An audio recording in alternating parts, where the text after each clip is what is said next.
the Spirit that raises the dead. What Romans 8:11 teaches about life, leadership, and legacy. Let's be honest, most of us are trying to outrun something. For some, it's failure. For others, it's fear, fatigue, or the slow erosion of meaning that comes from chasing endless metrics and milestones. We treat our calendars like battlegrounds, our inboxes like survival tools, and our ambitions like lifelines. But Romans 8:11 interrupts all that noise with a reality check and a revelation. The Spirit of God, who raised Jesus from the dead, lives in you.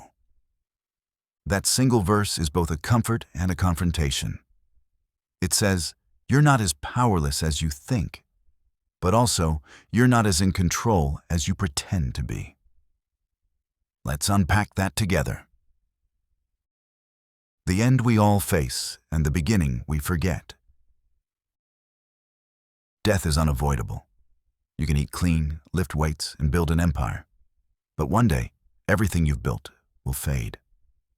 And while that might sound bleak, it's actually liberating, because the gospel doesn't deny death, it dethrones it.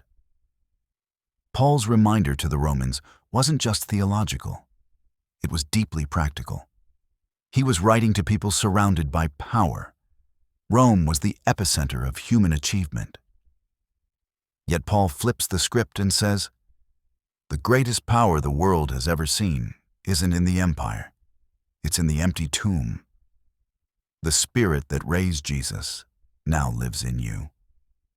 That means death, whether physical, emotional, or even the slow death of purpose, doesn't get the final word. It's only temporary.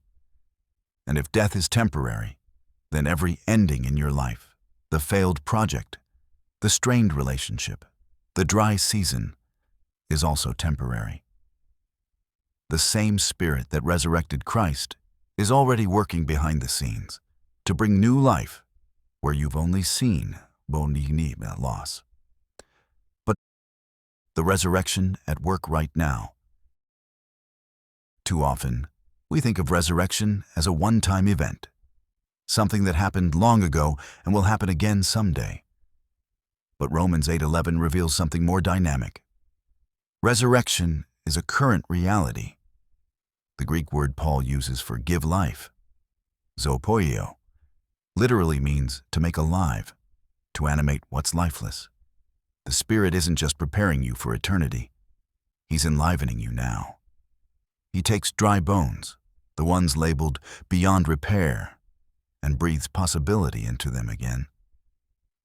In business, that might look like rediscovering purpose in a company culture that's gone cold. In leadership, it might mean reviving your curiosity instead of coasting on autopilot. And in life, it might mean daring to believe that your most broken season could become your most fruitful.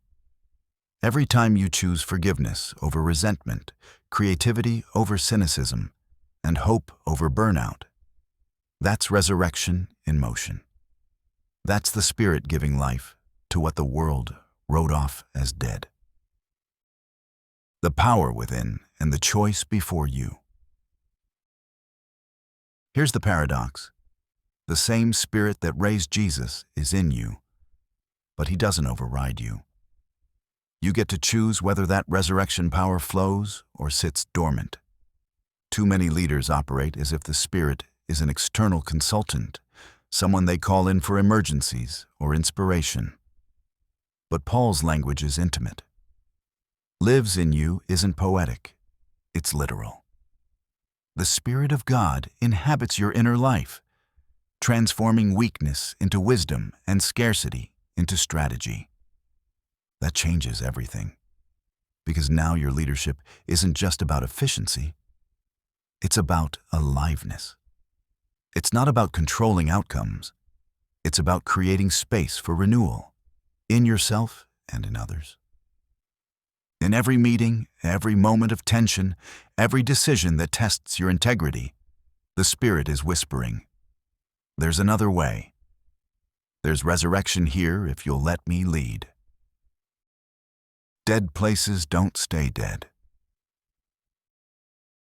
If you've ever stared at something that once held promise and now looks lifeless, a dream, a relationship, a company vision, you know how final dead can feel.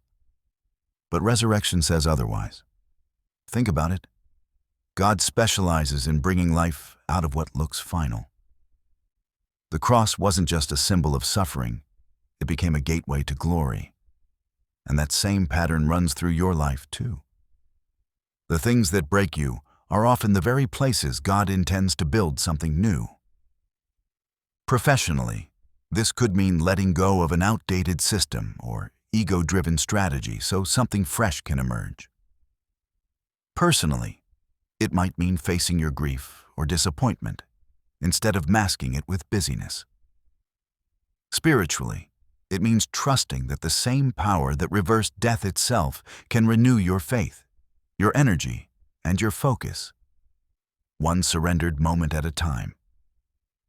Here's the truth most people miss. Resurrection power doesn't just restore what was lost. It redefines what's possible. Living and leading like you're alive. When the Spirit of God truly lives within you, you stop leading from exhaustion and start leading from overflow. You stop performing and start participating. You stop striving to make things happen and start surrendering to what God is already making possible. This changes the way you build teams, set goals, and navigate conflict. You start to see your organization and your life as living organisms, not machines. They need breath, not just systems. They need spirit, not just structure. And that's where the best leaders, the truly alive ones, distinguish themselves. They don't just manage progress, they embody renewal. A final word for the ones who feel tired. If you feel like something inside you has died, your passion, your faith, your clarity, you're not alone. But hear this clearly. Death is not the end of the story. Resurrection isn't reserved for Easter. It's the rhythm of the believer's life. The Spirit who raised Jesus is still raising things in you right now, even in the quiet moments when nothing seems to move. So breathe. Recenter. Let the Spirit bring life to the places you've stopped believing it's possible. Because the same power that rolled away the stone still lives in you, and He's not finished yet.